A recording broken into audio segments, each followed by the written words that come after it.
마켓 비하인드 이어가 보도록 하겠습니다. 오늘은요, 이창환 IM증권 서울금융센터 이사 모시고 이야기 나눠볼게요. 어서 오세요. 네, 안녕하십니까? 네, 밤사이에 뉴욕 증시가 이 지수 상으로만 봤을 때는 혼조세로 조금은 약간 아쉽게 끝이 났습니다. 근데 뭐 제가 봤을 때는 이게 발목을 잡은 게 사실 뭐 시놉시스나 애플 이쪽이었잖아요. 근데 이건 워낙 뭐 개별주 쪽 악재다 보니까 시장 전반적으로는 뭐 영향이 크게는 없지 않을까 싶은데 이사님도 좀 비슷하게 보실까요? 어제 증시는 이제 그 오라클이 급등을 하면서 네. 이제 그 관련 수혜주들은 주가가 올랐고 그렇지 않은 종목들은 하락 종목 수가 좀 많았다고 볼 수 있겠고요. 주로 이제 AI 관련 기업들은 좀 올랐고 그렇지 않은 네. 기업들은 하락을 했다라고 볼 수 있는데 그 생산한 물가 지수가 이제 전월 대비 그 0.1% 하락을 했습니다. 네. 예상치는 0.3% 이제 그 증가로 예상했고 전월도 0.7% 증가했는데 예상보다 이제 그 쇼크가 나왔던 것들은 이제 그 경기 위축으로 인해서 이제 사실 기업들이 그 관세 부담을 이제 기업의 이익을 줄이면서 이제 스스로 떠안았다는 거죠. 네. 아무래도 이제 경기가 좋지 않다 보니까 가격을 그 소비자들한테 전가시키지 못하면서 이게 흡수하면서 그러면서 이제 가격이 떨어진 그런 상황이 벌어졌고 이게 단기적으로는 금리 하락 요인은 됩니다. 그래서 이제 PPI 발표 이후에 뭐 그 채권 금리도 급락을 했었고 그리고 코인이라든가 네. 기술주 종목들이 급등을 했다가 이게 결국에는 그 세부 내용을 보면은 기계 차량 도매업 그 마진이 그 3.9% 감소를 했거든요. 오, 그러니까 네. 결국에는 스스로 다 관세를 떠안고 있다는 거죠. 이제 여기 그 PPI는 그 무역 서비스 마진도 여기 들어가게 되는데 이게 한 1.7% 급락을 했습니다. 네. 이게 이 정도 어느 정도 규모냐면은 2009년도 금융 이후로 최대폭입니다. 오, 많이 네, 좀 심각했어요. 상당하네요. 네. 그래서 이제 지금 이런 가격 하락 그리고 이런 소비 둔화가 단기적 이슈는 있겠지만 이게 막 추세적으로 진행됐을 때는 그게 디플레고 경기 침체거든요. 그러니까 그런 이슈가 반영되다 보니까 어제 이제 반등했다가 나스닥도 장중 하락했다가 이제 상승 전환 그다음에 한 거고 다우지수도 0.4% 하락을 했던 거라서 이게 이제 PPI로 인해서 그 금리 인하에 대한 기대감은 높아졌지만 네. 여기에는 다시 경기 침체, 뭐 디플레에 대한 우려도 같이 디플레이션 우려도 같이 있었다라고 그렇게 해석하시면 좋을 것 같습니다. 네, 실제로 제가 이제 매일 아침마다 이 매크로 지표들을 좀 자세하게 보고 있는데 최근 들어가지고 또 이제 베이지북 이후로 계속해서 좀 경기 침체에 대한 약간의 시그널들이 나오고 있는 것 같더라고요. 그게 밤 사이에 이 PPI에서도 확인이 됐는데 그러면은 기업들이 비용을 지금 흡수를 하고 있다고 말씀을 주셨잖아요. 그러면 이게 곧 바로 고용 둔화가 좀 장기화될 수 있는 그런 어떤 선제적인 신호로도 해석이 될 수 있겠네요. 아직까지 뭐 그런 정도는 아니고 지금 최근에 고용 둔화 이슈들은 대부분 이민자들이 감소로 인해서 네. 그러니까 일할 사람이 줄어들면서 고용이 둔화는 그런 그게 더 컸거든요. 그래서 아. 이제 아직까지는 그 경기 침체까지를 보기는 좀 애매한 부분이 있고 그리고 트럼프 대통령이 그 물가를 잡는데 굉장히 신박한 전략을 좀 쓰고 있습니다, 사실은. 그러니까 이제 전략이죠? 관세를 확정을 안 줘줘요. 그러니까 그렇죠. 관세를 네. 계속 불확실성을 장기화시킴으로써 기업들이 예를 들면 우리나라도 지금 자동차 관세 여전히 25%거든요. 네. 예, 15%로 안 해주고 있단 말이죠. 그러면 이제 언젠가는 바뀔 텐데 기업 입장에서는 당장은 25% 관세를 부담하면서 버티고 있는 거고 쉽게 가격을 못 올리는 거죠. 그러니까 다른 나라도 마찬가지로 주요 그 수입국들을 대상으로 해서 관세를 계속 불확실성을 장기화시키면서 네. 그런 기업들이 제품 가격 올리지 못하도록 그런 불확실성 계속 주고 있는 그 방식을 지금 쓰고 있습니다. 그게 지금 현재 여러 지표들로 나타나고 있는데 이게 오래 갈 수 있는 방식은 아니라는 거죠. 그렇죠. 이게 다만 이제 지금은 금리 인하에 대한 초점을 좀 맞추고 있다 보니까 이런 전략을 쓰고 있는데 요거는 이게 계속 지속될지 여부는 분명히 어렵다고 보지만 현재로서는 그런 게 명확하게 나타나고 있다고 볼 수 있겠습니다. 네, 그렇죠. 이 관세에 대한 영향들이 물가의 예상보다는 좀 적게 나타나고 있습니다. 그게 좀 전에 말씀 주신 이 트럼프 대통령의 전략의 일환이기도 하고요. 또 최근에는 이 가격 결정력을 좀 소비자가 많이 가져가는 그런 구조잖아요. 이제 워낙 소비가 위축이 됐다 보니까 그런 부분도 좀 함께 경기 침체 이슈와 함께 좀 확인을 해보시면 좋을 것 같습니다. 이어서 우리 증시는 상당히 또 좋은 그런 흐름들이 어제 나왔었는데 뭐 상당히가 아니라 역사적인 그런 기록이죠. 보니까 어제 외인이 뭐 1조 5천억 원만 코스피 시장에서 현물을 매수를 했습니다. 이게 뭐 다양한 이슈가 있겠지만 뭐 수급적인 영향, 그다음에 뭐 대주주 기준 양도세 관련 이슈도 있을 거고요. 또 오라클 관련 이슈도 있을 거고요. 뭐가 제일 세다고 보시나요? 일단 국내 시장에서는 그 임팩트는 대주 양도세 이슈가 제일 컸다고 볼 수 있겠고요. 네.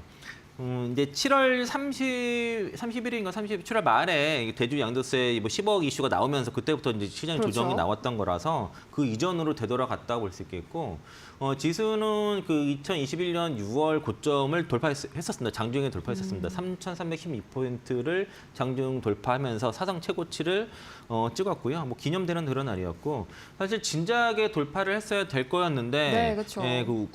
우리 시장만의 그 대주 양도세 10억, 50억 이 이슈가 발생하면서 조정이 나왔던 거고, 어제는 이제 일단은 첫 번째 금리 인하 기대감이 일단 시장에 반영됐죠. 그 미주 증시에서 반영됐던 것이고, 네. 그리고 대주주 양도세 50억이 유력하다라는 기대감, 그리고 오라클의 실적, 그러니까 당장 실적 발표는 부진했지만 향후 전망, 수주 잔고를 비롯해 그 AI 그 반도체 시장에 대한 업황이 상당히 긍정적이라는 영향이 나타나면서 이 세 가지 재료가 어제 국내 시장의 그 사상 최고치 코스피 지수 기준으로 사상 최고치를 만든 요인이라고 볼 수 있겠고, 네. 그리고 이게 이제 SK하이닉스도 그래서 이제 신고가가 그래서 그 신고가 아직 깜짝 신고가 아직 못 놀랐습니다. 갔죠. 네. 그 신고가 목전에 지금 온 상태고, 아마 그 지난 그 신고가가 7월 11일인가 신고가가 나왔었거든요. 네. 오늘 9월 11일이니까 오늘 신고가 한번 기대해 보겠습니다. 약간 좀 굉장히 약간 숫자적으로 좀 의미가 있는 날이지 네. 않나 싶네요. 이게 보니까 또 이제 약간 제가 좀 의심이 많지 않습니까? 그래가지고 이렇게 잘 가는 건 좋은데 이게 좀 단기적으로 과열된 구간은 아닌가. 뭐 특히나 보니까 상당히 좀 공매도 잔고 쪽에서 좀 부담스러운 그런 구간이 아닌가 싶더라고요. 보니까 공매도 대기 자금이 뭐 100조 원을 돌파했다 이런 이야기가 있던데 여기는 뭐 걱정할 필요가 없는 부분일까요? 그러니까 주가의 상승과 공매도 잔고 뭐 이런 대기 자금은 비례관계고요. 공생관계라고 그렇게 보시면 좋을 것 같고, 주가가 올라가면은 공매도 잔고 자연스럽게 늘어납니다. 그리고 외국인들이 어제 이제 1조 5천억 샀고 기관이 1조를 이제 코스피 기준으로 매수를 했죠. 개인들이 2조 5천억을 코스피 시장에서 순매도를 했는데 이 개인들 매도가 그 역대 한 3위 건입니다. 그 정도로 많이 매도를 했고, 외국인이 이렇게 많이 사면은 그만큼 해지를 해야 되기 때문에 공매 네. 잔고도 당연히 늘어나는 게 그 정상적인 거고요. 현재 이제 그 주식 고객 예탁금이 한 68조가 넘었습니다. 어제 그저께 2조 5천억 정도 더 늘어나면서 그리고 이제 그 신용잔고도 한 22조 정도 되면은 고객 예탁금 대비 신용잔고 비율이 지금 32% 정도이기 때문에 안정적이고요. 유동성이 상당히 양호합니다. 그러니까 30%를 저점으로 보고 40%를 상단으로 보고 네. 35%를 넘어가면은 이제 위험 신호로 봤을 때는 네. 지금 32%면 유동성은 좀 풍부하고 대기 자금이 많다. 전에도 우리 코너에서 말씀드린 것처럼 증시 대기 자금이 지금 굉장히 역대급으로 좀 많이 있기 그렇죠. 때문에 네네. 유동성은 충분합니다. 그러면은 오늘 10시에 대통령 그 취임 100일 기념으로 100일 그 기자회견이 있거든요. 오늘 10시에. 네. 그러면 여기서 이제 대주 양도세 기준에 대해서 기자가 질문하면 답변을 한다고 했기 때문에 요게 기대감이 일단 있는 거고, 아마도 시장의 기대는 50억을 유지하는 거로 지금 기대를 하고 있는 상황에서 대통령이 여기에 반하는 발언을 하지 않을 거라고 일단 믿고 있고, 만약에 시장의 기대와 다른 상황이 보면 시장 급락입니다. 그러면 연말까지는 그렇죠. 주식시장 장이 없을 수도 있어요. 그러니까 이제 네. 그런 일은 없을 거라고 생각이 들고, 일단 오라클이 어제 이제 35% 급등을 했죠. 시간에는 막 28% 급등하면서 반도체 업황에 대한 긍정적인 그 기대감 나타나면서 이제 그 삼성전자라든가 SK하이닉스도 올라갔고, 네. 그리고 어제 나왔던 이슈가 머니무브라는 말이 나왔었거든요. 그러니까 머니무브요? 부동산 과열 방직제가 맞물려서 부동산 자금이 주식시장으로 이동할 수 있다, 그런 효과를 기대한 거고, 실제로 이세용 의원 같은 경우도 매일 이제 이 주식 ETF에 이제 100만 원씩 넣고 있어서 좀 1,100만 원을 투자를 했는데 네. 5천만 원을 더 신규 자금을 투입을 하겠다, 머니무브를 직접 보여주겠다. 그러니까 이거 그러니까 코스피 기준으로 신고가가 갔을 때 그때 머니무브를 하겠다고 생각을 했었는데 그 실행을 하겠다를 했기 때문에 네. 그러니까 이런 사인들이 주고 있는 거죠. 그러면은 이제 그 전에는 이제 7월 30일 기준으로는 대주주 양세 10억이 나왔을 때는 외국인 입장에서는 과연 이 정부가 주식시장 활성화에 대한 의지가 있는가에 대한 의심이 있었는데 네. 지금 시그널을 줬어요. 그러니까 오늘 이제 명확하게 50억이든 뭐 아니면 서프라이즈 100억을 하든 네. 간에 이제 시장의 기대에 부응한다 그러면은 시그널을 그렇게 줬기 때문에 아마 이제 머니무브가 좀 일어날 수 있다. 그러면은 지금보다도 뭐 일부에서는 올해 한 3,500, 3,600까지도 더 올라갈 수 있다라고 그런 보는 거고요. 네. 그러니까 그래서 금리 인하 그리고 정책 불확실성이 해소가 되고 그리고 종목별 호재 뭐 하이닉스라든가 이런 AI 반도체 쪽 그리고 이런 것들이 이제 뭐 맞물리기 때문에 이건 단기 호재는 아닙니다. 좀 더 그렇죠. 우리가 연말까지 좀 상승장에 더 갈 수 있는 거라고 볼 수 있게서 그래서 다만 이제 제가 아까 과열 말씀하셨는데 네. 오늘 추가 상승 나오게 되면은 코스피랑 코스닥은 약간 단기 과열에 들어가기 때문에 ADR 쪽이요? 주로 저는 그 ADX DMI 지표를 보게 되는데 네, 그 네. DMI 과열이 나옵니다. 그러면 이런 경우들은 약간의 그 레버리지라든가 그 추격 매수는 좀 자제하면서 네. 레버리지는 좀 축소가 필요할 것 같고 그리고 어제 이제 그 국민성장펀드 150조 그 5년간 네, 네, 네. 그 전략 첨단 전환산업과 혁신기업 지역 성장 그 지역 활성화를 위해서 투자한다는 요 이슈도 같이 이제 우리가 이제 장기적으로도 우리가 정부 정책을 기대할 수 있는 요인이라 될 수 있겠습니다. 네, 참 정말 하나하나 세계가 어려울 정도로 정말 재료가 참 풍부한 그런 시장인 것 같습니다. 또 이어서 수급적인 요인도 좀 한몫을 한 것 같은데 이제 옵션 만기일 맞아가지고 수급적인 영향도 좀 상당히 뭐 외인이나 기관 쪽에서 매수가 어제 많이 들어왔잖아요.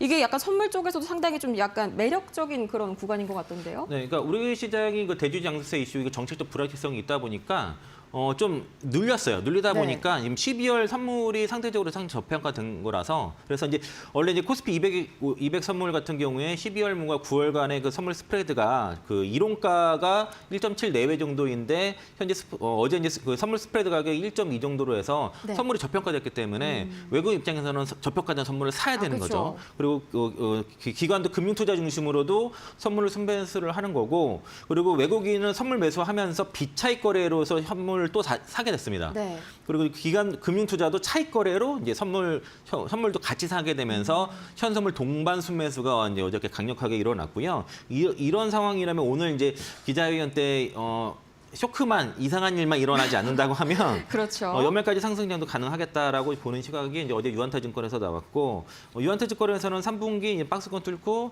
코스피 지수 연말 뭐 3,500선까지 얘기를 하고 있고요. 네. 그러면 이제 이게 그리고 최근에 외국계 IB들이 국내 담당자들을 지금 막 배치를 한다는 소문이 있거든요. 네. 그러면은 대형주들 많이 사겠죠. 그렇죠. 네. 그러면 이제 삼성전자 같은 경우에는 그 HBM 쪽에서는 기대감은 낮지만은 네. 어차피 코스피 우리 시장에서 차지하는 비율이 높기 때문에 비율 의무적으로 살 수가 있거든요. 네. 그렇게 되면 이제 상승 탄력은 하이닉스가 월등히 어제처럼 높겠지만은 네. 삼성전자도 주가는 올라갈 수 있다고는 봅니다. 그러니까 제가 이제 그러니까 HBM 사업에 대한 그 업황 전망 얘기하는 것과 주가 좀 다른 얘기고 그렇죠. 그리고 계속 안 좋게 얘기하면서도 지금 자사주 매입을 계속 지속하는 상황에서 그러니까 하방은 받친 상태 수급이 좀만 들어오면 바로 올라가는 구조 현재 삼성전자라서 그러니까 이달 말 10월 초까지는 삼성전자 주가는 크게 걱정 안 해도 될 것 같다. 라고 좀 보고 있습니다. 그래도 뭐 상방으로 엄청 튀는 것까지는 아니어도 하방이 좀 단단히 막혀 있다는 것 자체부터가 그래도 상당히 좀 희망적인 것 같습니다. 이게 아무래도 코스피를 떠받치는 종목이다 보니까 좀 이건 당연하게 그렇게 발생할 수밖에 없는 결과인 것 같고요. 이 반도체 이야기를 또 빠뜨릴 수가 없는 것 같은데 사실 반도체가 뭐 뉴욕 증시도 그렇고 우리 증시를 그냥 신고가까지 끌어올려준 촉매제죠.